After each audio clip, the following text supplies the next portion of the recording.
xuddi O'zbekistonda zerikarli deydi hammasi. Men hozir chiqib ketsam. Lekin o'sha joyda bitta xato qilganman. Men endi maqsadim Google ga kirish emas. Assalomu alaykum. YouTube kanalimga xush kelibsiz. Bu birinchi video emas meni, balki bundan oldingi videolarimni ko'rgansiz. Bittasi Cambridge haqida, ikkinchisi esa Brunel University London haqida videolar qilganman. Agar foydali deb bilsangiz, ularni ham o'tib ko'rishingiz mumkin. Aynan bu videoni nomini 25 yoshimgacha olgan saboqlarim deb qo'ydim. Siz bilan Xudo xolasa dildan suhbat quramiz. Xo'p, birinchi qismida, intro qismida ozgina o'zim haqimda aytib o'tmoqchiman. Nimaga meni eshitishingiz kerak va qaysi tajribam sizga foydali bo'lishi mumkin, bu haqida gaplashamiz. O'zim Samarqandda tug'ilib o'sganman, kollejda o'qiganman o'sha yerda, keyin Toshkentda 1 yil xalqaro bitta universitetda o'qib, Angliyaga bakalavrni boshidan boshlaganman. Bu 2021-yili Londonga kelganman va o'qishni boshlaganman. Shu paytgacha 7 ta davlatda bo'lganman. Bularning ichidan Amerika, Yaponiya, Yevropadagi ba'zi davlatlarda bo'lganman va Turkiyada ham bo'lganman. Bu qismida shuni aytib o'tmoqchimanki, o'zim oddiy oilada tug'ilib o'sganman va bizda unaqa ortiqcha pul bo'lmagan. O'zimda boshidagi maqsadim nima bo'lgan?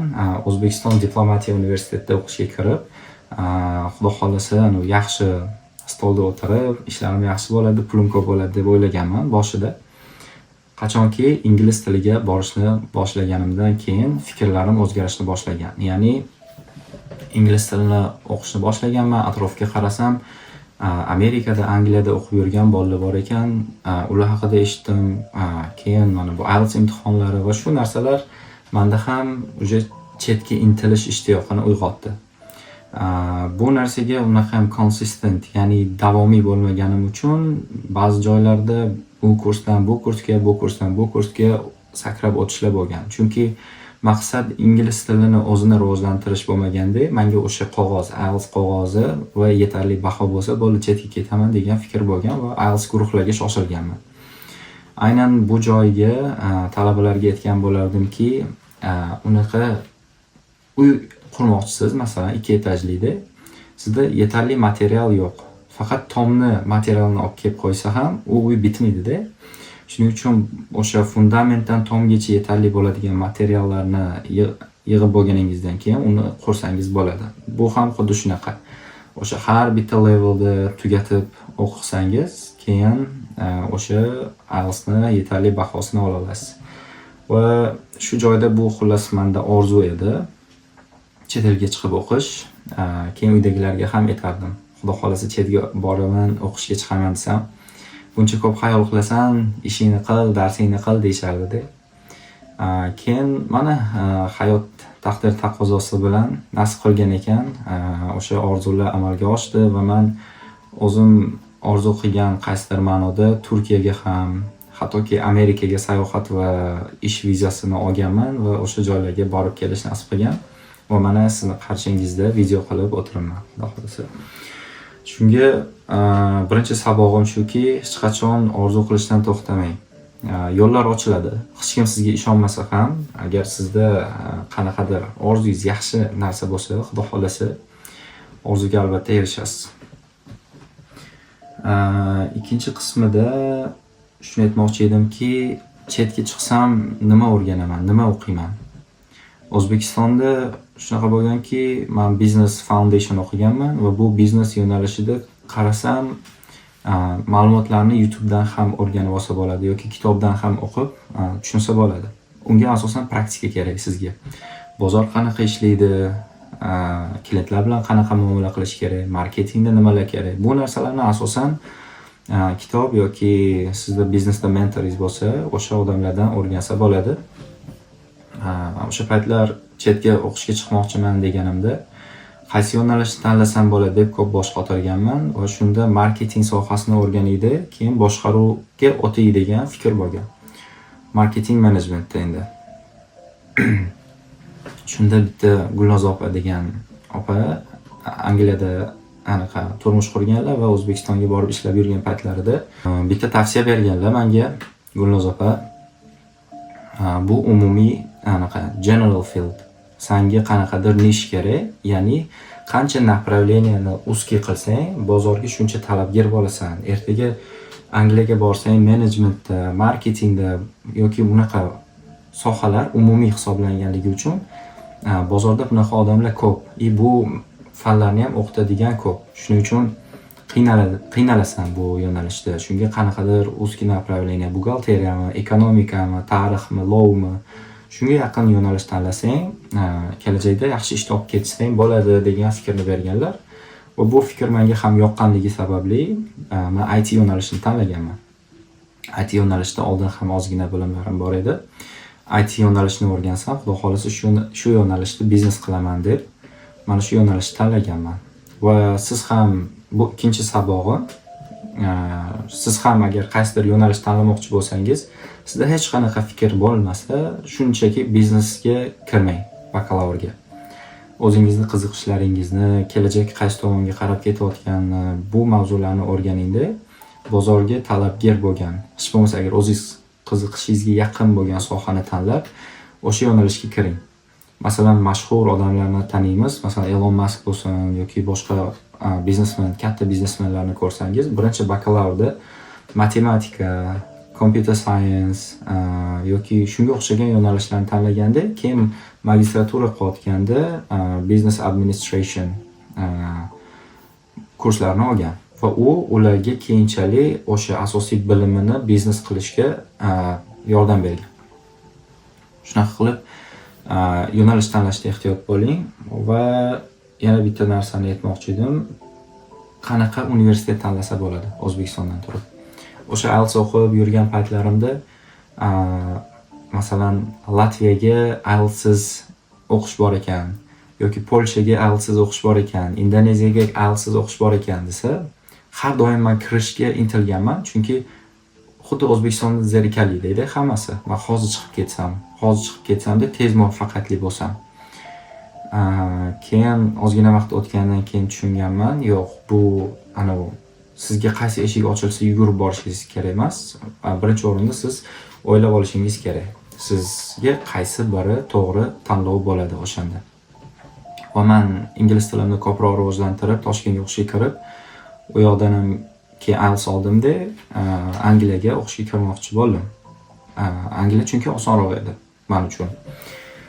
Lekin o'sha joyda bitta xato qilganman.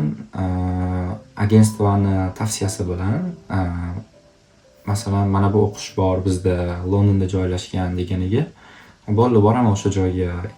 Yashash qanaqa, ishlash qanaqa, o'zim qoploliymanmi desam, menga noto'g'ri ma'lumot berishgan.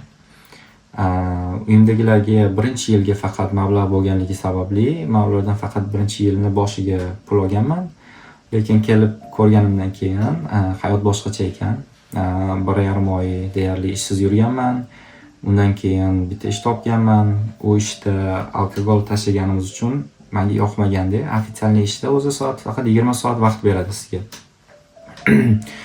Keyin xullas boshida ancha qiynalish bo'lgan va haligacha ham desam bo'ladi, chunki aynan o'sha pul yetishmovchiligi sizni o'qishlaringiz qolib ketishiga sabab bo'ladi. Hattoki bunaqa qo'shimcha ishlar topgan bo'lsam ham haftasiga 80 soatlab ishlagan paytlarim bo'lgan. O'sha pulni yetkazish baribir ham qiyin bo'lganda.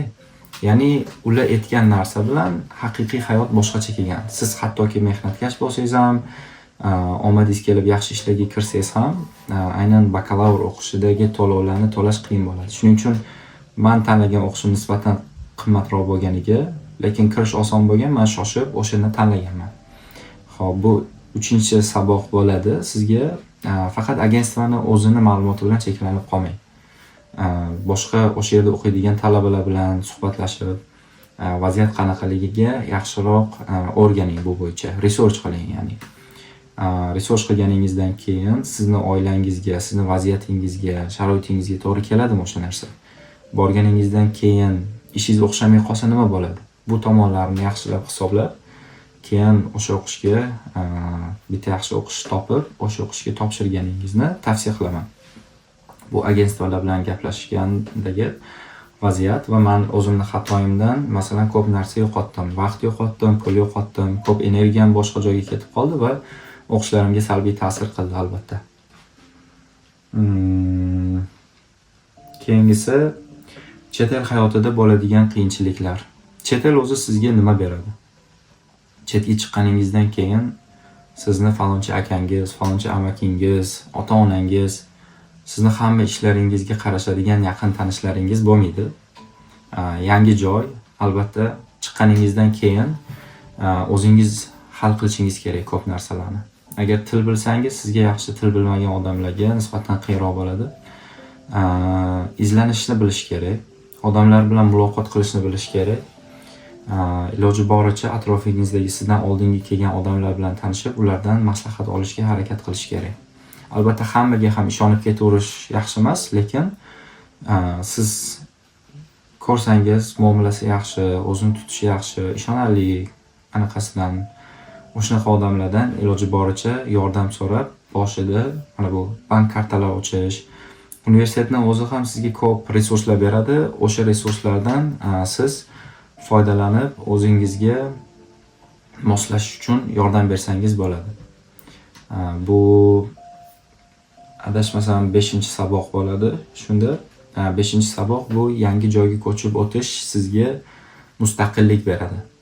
Siz o'zingiz intilib, o'zingiz harakat qilishingiz kerak va bu sizni ancha o'stiradi.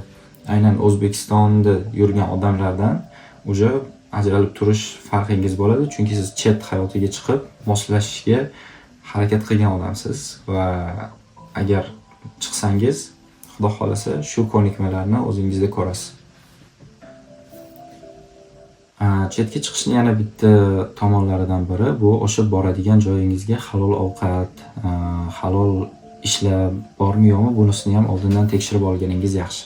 Masalan, Xitoyda, Yaponiyada, Koreyada bunaqa joylarda asosan cho'chqa go'shtlari yoki ishlarda unaqa har xil narsalar aralashgan joylar ko'p. Shuning uchun oldindan agar sizning qadriyatlaringiz kuchli bo'lsa, o'sha tomonlarga e'tibor berganingiz yaxshi. Men masalan Londonga kelishdan oldin ko'rganimda musulmonlar jamiyati yaxshi rivojlangan, ovqatlari halol, bu tomonlama muammo yo'qligiga qisman qalbim taskin topganda bu narsadan bo'ldi, men shu joyga kelsam bo'lar ekan degan fikr bo'lgan menda. Keyin biz musulmonmiz degani bizni chet elliklardan aqlliroqmiz degan narsa yo'q. Masalan, aynan Angliyada shunaqa madaniyat borki, sizdan iltimos, rahmat, yo'l berish, sizga yordam berish, mana bunaqa narsalar juda ham yaxshi rivojlangan va bularning o'zini qoniga singib ketgan. Aynan mana shu yaxshi tomonlari sizga mana shu muhitga tez moslashib olib, ulardan ko'p narsa o'rgansangiz bo'ladi. Yo, men chetdan kelganman, o'zim bilganimni qilaman desangiz, xato qilasiz, chunki siz kelgan davlatingizni bularga anaqasiz, elchisisiz, ularga ko'rsatib berasiz siz. Masalan, men O'zbekistondan chiqib kelgan bo'lsam, ular aytmaydi, "Ha, bu bola Samarqandlik yoki bu bola mana bu mahalladan" deb aytmaydi-da. Ularning hammasini xayolida O'zbekiston degan anaqa shakllanadi. Men qilayotgan ishlarimdan. Shuning uchun chetga chiqqanda accountability, ya'ni o'zingizni faqat o'ylamasdan umumiy mana shu millat uchun mana shu yerga elchi bo'lib kelganman. Ularning yaxshi tomonini ko'rsatishim kerak. O'zingizda yomon xarakter bo'lsa ham ularni ko'rsatmasdan iloji boricha mana bu muhitdagi odamlarni hurmat qilib, mana shu yaxshi yurishingiz kerak. Bularning qonun qoidalarini va qadriyatlarini hurmat qilgan holda. Keyin agar sizga inglizlar yoki mana shu chet elliklar ish bersa, bular sizni qo'llab-quvvatlashi yaxshi.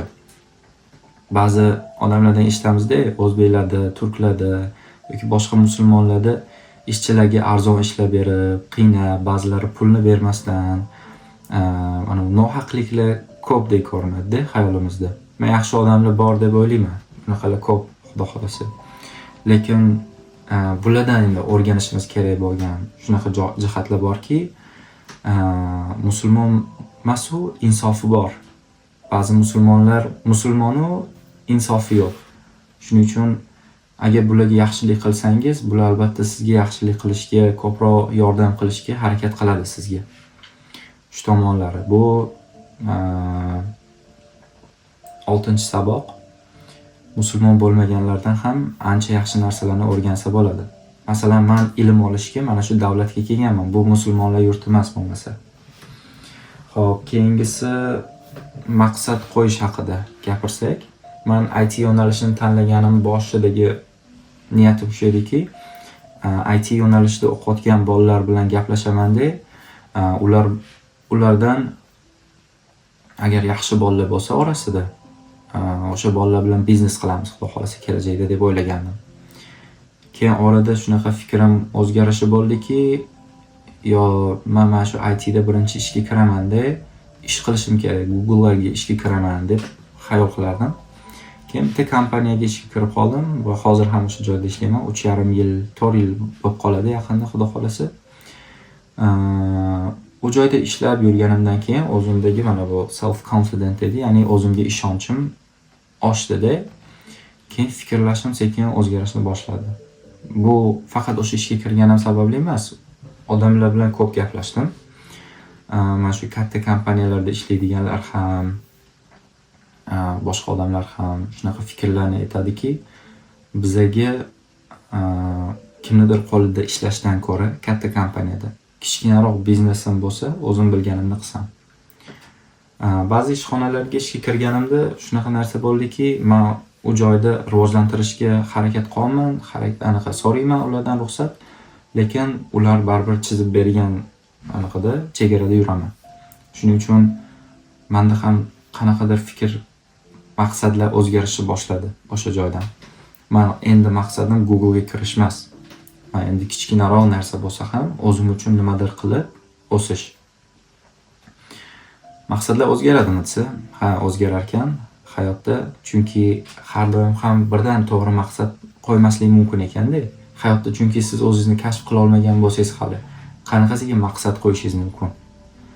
O'zingizni ko'rinmagan qirralaringizni bilganingizdan keyin, sizga masalan bu yo'nalish emas, mana bu yo'nalish yaxshiroq o'xshashini bilganingizdan keyin ba'zi hollarda o'sha maqsad o'zgarar ekan. Bu 7-saboq. Maqsad o'zgarishi mumkinmi desa, o'zgarishi mumkin ekan qaysidir pointga kelib, ya'ni nuqtaga kelib hayotda. Ba'zi boshqa odamlarda boshqacha bo'lishi mumkin, bu meni shaxsiy fikrim. O'zbekistonda ishlab yurgan paytlarimda 1 million, payti kelsa 1,5 million so'm olgan vaqtlarim bo'lgan oyiga. Lekin o'sha paytlar o'ylab qarasam, menda qarz bo'lmagan ekan. Ya'ni o'sha pulda qanaqadir baraka bo'lgan va menga o'sha pul yetgandi. Angliyaga kelganimdan keyin daromadim masalan soatiga oshdi yoki ba'zida shunaqa paytlar bo'lganki, 30-40 barobar ko'p pul topgan hollarimda ham menga doim pul yetishmaydi yoki qayerdandir qarzman, qayergadir pul berishim kerak. Shunaqa narsalar bor.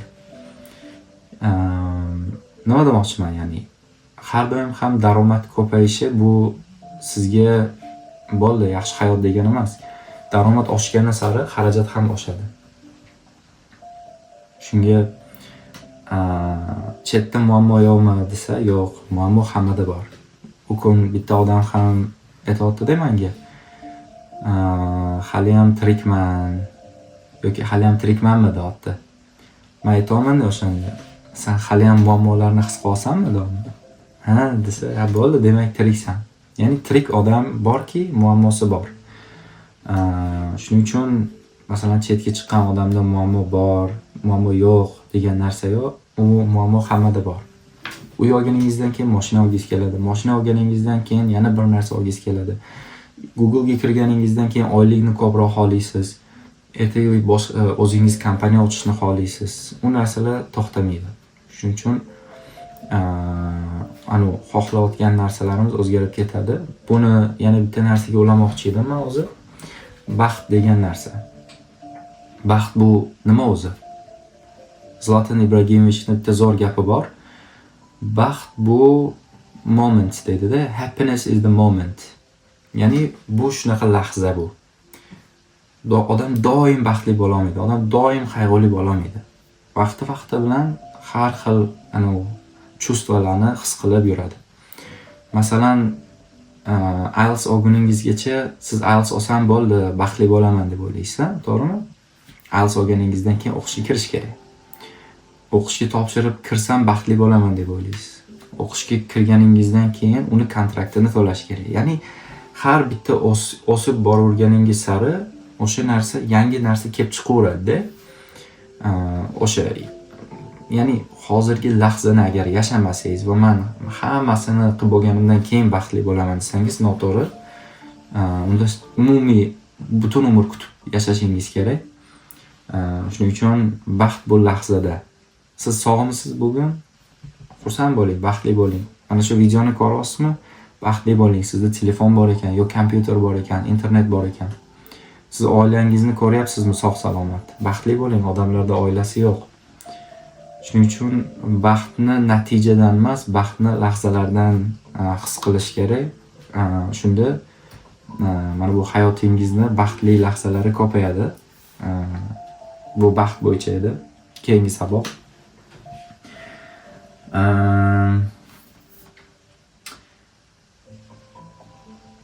Chetga chiqqandan keyin o'zi umumiy nima narsalarga e'tibor berish kerak, kimdan ehtiyot bo'lish kerak desa, to'g'risini aytgan bo'lardim, hammadan ehtiyot bo'lish kerak.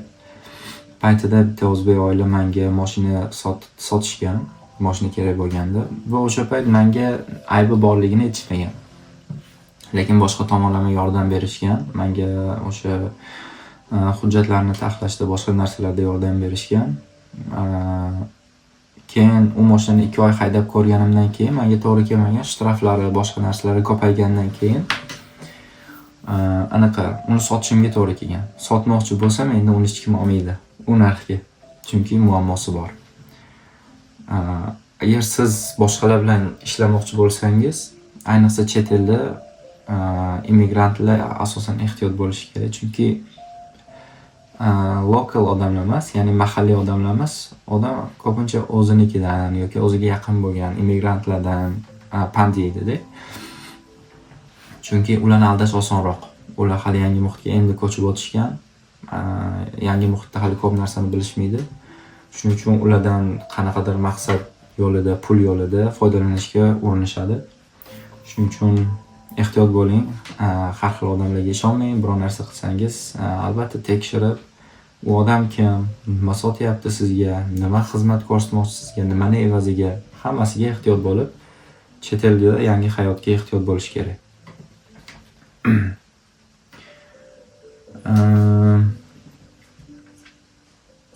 Keyingi mavzu ozgina ish bo'yicha gaplashmoqchiman. Siz yangi davlatga ko'chib o'tdingiz. Qanaqa qilib ish topasiz? Yangi davlatga borganingizdan keyin siz ko'rishingiz kerak. U ishlarni onlayn topshiriladimi yoki borib turib gaplashib qilinadimi? Yoki yaqin insonlaringiz qanaqa ish topgan, atrofingizdagi odamlar qanaqa qilib ish topyapti? O'sha yo'llarni birinchi o'rganib chiqishingiz kerak. Har qanday davlatga borsangiz, hozir o'zbekistonliklar deyarli hamma yoqda bor. O'shalarning Telegram guruhlari bo'lsa, o'sha guruhlarga kirib, so'rab ko'rib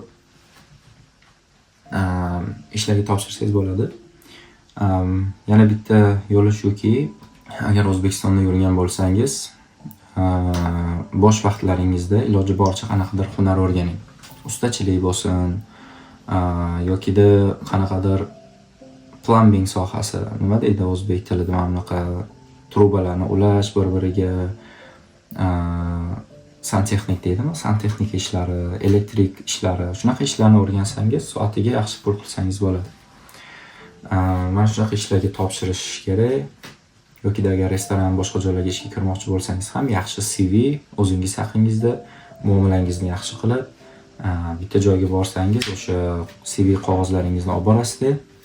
Menejer bilan gaplashsam bo'ladimi? Ha, bo'ladi. Masalan, men mana bunaqa odamman, mana bunaqa tajribam bor, sizlar bilan ishlamoqchiman. Undan tashqari kompaniyangiz haqida o'rganib chiqdim. Sizlarda mana bunaqa narsalar bor ekan. Mana shu qadriyat menga to'g'ri kelyapti. Kelinglar birga ishlaylik.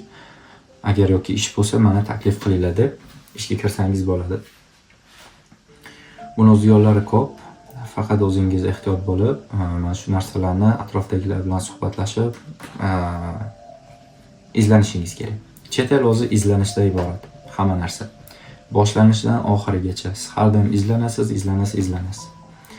Undan tashqari chetga borganingizdan keyin maqsadlaringizni agar uzoq muddatli qo'ymasangiz, qayerdadir adashib qolishingiz mumkin. Masalan, siz chetga o'qishga topshirdingiz, o'qishdan xabar keldi, vizaga topshirib viza oldingiz. Borganingizdan keyin sizni haq-huquqlaringizni bilishingiz kerak. Nima huquqlaringiz bor o'sha joyga? Ertaga o'qishni bitirishingizdan keyin siz u yerda qolmoqchimisiz, qaytmoqchimisiz? Agar qolmoqchi bo'lsangiz, o'sha davlat bunga qanaqa qaraydi? Boshidan bilib olishingiz kerak. Bu asosan o'qish bo'yicha qisqaroq tajribalarim o'zimni va keyingi maqsadlarimni aytib o'tmoqchiman. Keyingi maqsadim xudo xolasa aynan mana shu Britaniya o'qish sistemasini ozgina mana shu YouTube kanalimda davom etish va o'sha mavzulardan sizlarga yaxshi darslarni yetkazib berish. Va xudo xolasa bu YouTube kanalimni davomiy qilib, ilm berib, o'zim foydali deb bilgan narsalarimni sizlarga ulashib borishni niyat qilganman. Xudo xolasa sarflagan vaqtingizga rozi bo'lasiz. Xudo xolasa agar qanaqadir savollaringiz bo'lsa, kommentariy qismida qoldiring yoki meni Instagram sahifam bor, dilmurod.ebrod degan o'sha joyga o'tib savol bersangiz bo'ladi yoki Telegram kanalim bor, u yerda ba'zi post bloglar yozib turaman. Agar video yoqqan bo'lsa, like hamda kommentariy hamda agar kimgadir foydali deb bilsangiz, o'sha odamga yuborib qo'ysangiz, bu videoni ko'proq odam ko'rishiga sabab bo'lasiz. Keyingi videolarda ko'rishguncha sog' bo'ling, katta rahmat.